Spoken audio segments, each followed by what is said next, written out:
Hello everyone. I will start off by telling you a little bit about myself. I'm 44 years old, divorced, and I live alone with my two cats, Orca and Ollie, and my dog Zorro. I have two children, George who is 10 and Lisa who is 8.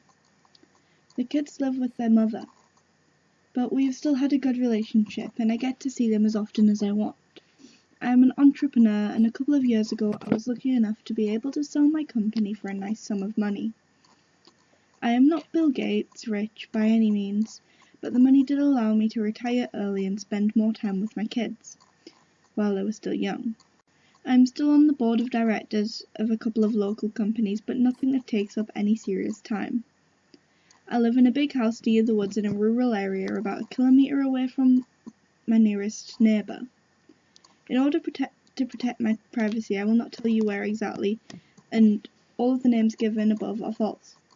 I am a well-respected figure in my local community, and for the sake of my children and my reputation, I could not risk anyone finding out that I am writing this.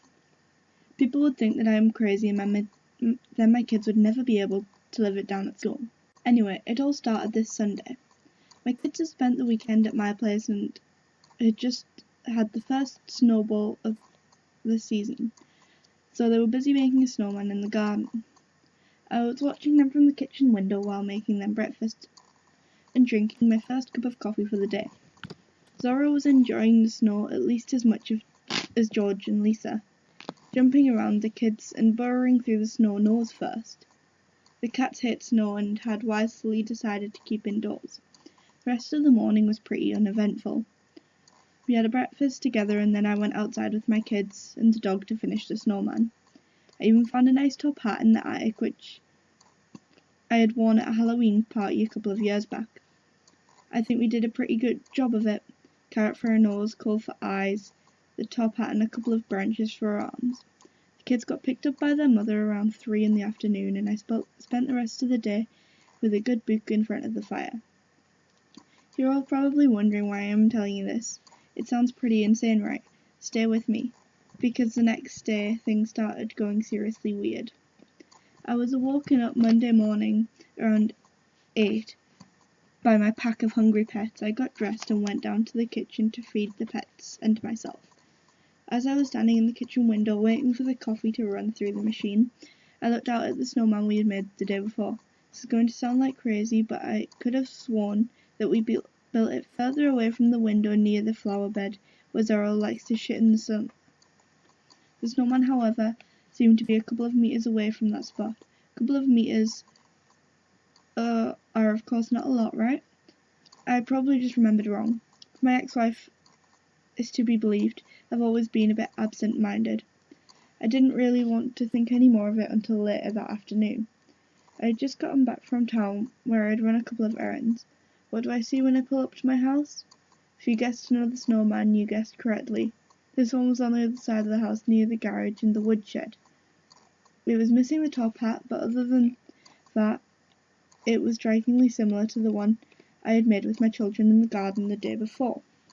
I was a little spooked when I first saw it, mostly because it had not been there when I left. The neighbour did have a couple of kids similar age to my own children, and I had been in town for a couple of hours. Maybe they had come to my house to make a snowman. It was very unlikely that the neighbour had let their kids come this close, as well they lived a kilometre away and the children would have only just made it back from school when I got home. At that point I was still trying to rationalise. Tuesday morning I had a heart attack. Well, almost. I was walking by the pets as usual and went down to the kitchen to feed them and had a brew as well. When I got down to the kitchen, that bloody snowman was right outside of my kitchen window. Now, I may be a little bit scatterbrained, but I am honest to God 110% certain that we did not build the snowman right in front of the window, looking in. At this point, I was a little more than freaked out. Someone had obviously been in my garden and in the dead of night moved the snowman. It was all very weird though. I live out in the middle of nowhere, so I can't really imagine anyone coming here on foot, and I am pretty sure I would have heard a car pull up to my property, and even if I hadn't, Zorro is pretty good at being a guard dog. He would have alerted me if a car had arrived or if someone had pulled up near the house. I was of half a mind to call the police, but thought better of it. Nothing had been stolen, and they would probably laugh their asses off if I called them up and told them about this. I tried to shake it off and went outside to the woodshed to get some firewood.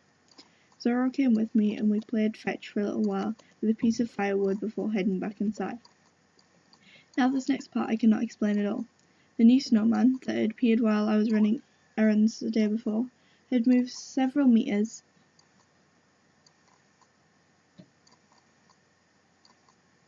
towards my front door while I was playing with the dog. I'm a grown man and I do not scare easy, but I gotta admit that I dropped the firewood and hauled back my ass inside so fast that I nearly shut the door on Zorro. You guys are probably laughing as you're reading this. 44 years old and scared of snowmen. This should have been posted in a subreddit for people asking for mental health advice, right? I know when I saw that, and if you experienced it, I bet you would have been scared too.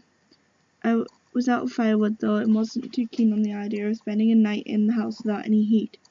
So I took a few deep breaths, 20, and went outside to pick up the firewood. For good measure, I kicked over the snowman and crushed it with my boots, then calmly collected the firewood I had dropped and went back out inside without any incident. I think tomorrow I'll do the same to the one my kids built.